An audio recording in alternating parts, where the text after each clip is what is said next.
The only measure that seems that Americans find useful, and maybe they shouldn't, but right now it's the polls. And with that in mind, you can tell us a little bit, starting with Lynn and then Norm, about whether we should be doing this to ourselves or not.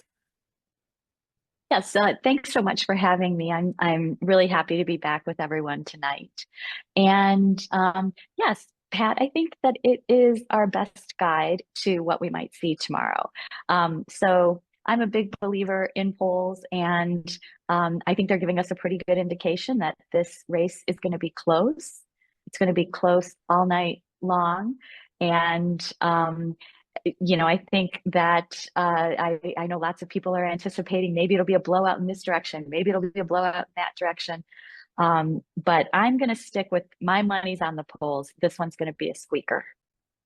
And Norm, we hear that this late in the whole process of the election, that it isn't really about the numbers we may be seeing. It may be about the shifts, that where things are moving may be more important than the numbers, the fixed in time numbers themselves. So I will take a little issue with Lynn here. I started looking at polling and doing polling a long, long time ago when I was at the Institute for Social Research at the University of Michigan. And then for the LA Times and Times Mirror, I was involved in creating the typology of voters that then morphed into the Pew Research Center.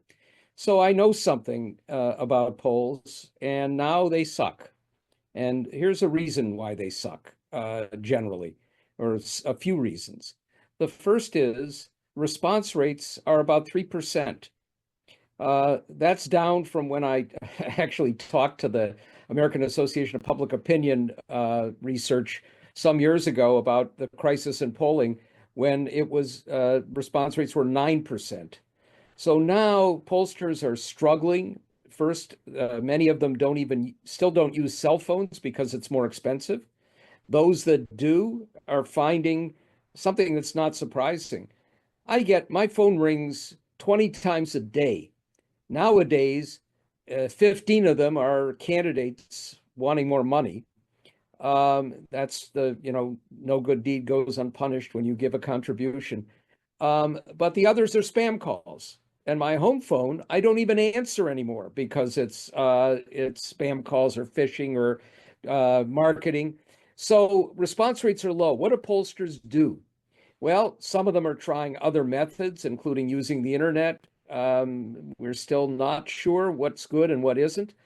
But what's also true is that they basically then try to construct from that 3% something that reflects the broader electorate. And what they're doing now, and what they have done for the last several cycles, is they try and do that based on the last presidential election. So they replicate the mistakes of the past presidential election. Many of these surveys that are showing an absolute dead heat have the proportion of women at roughly 50%. And we know that it's going to be different. It's going to be greater than that. At the same time, we see a couple of other things. We see a herding effect, especially as you get close to the election. Pollsters don't want to be out there looking like they're outliers. So they try to, just sort of look all the same. And then you have something that we talked about before we began, which is strategic. And what we've seen the last several cycles is that as we get close to an election, of course, for a lot of people, they don't want to look at an individual poll. Some are good, some are bad. Frankly, the news organizations fall back on doing polling and the horse race because that's easy to do and you are less likely to be charged with being biased. They aggregate these surveys.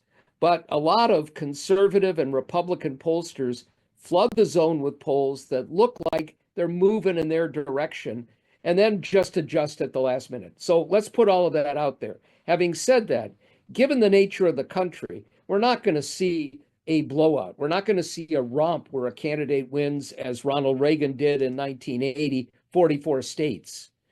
But we could see a more comfortable margin, one where a candidate wins most of, or at least enough of, the battleground states, and maybe a surprise or two, as we might see in Iowa.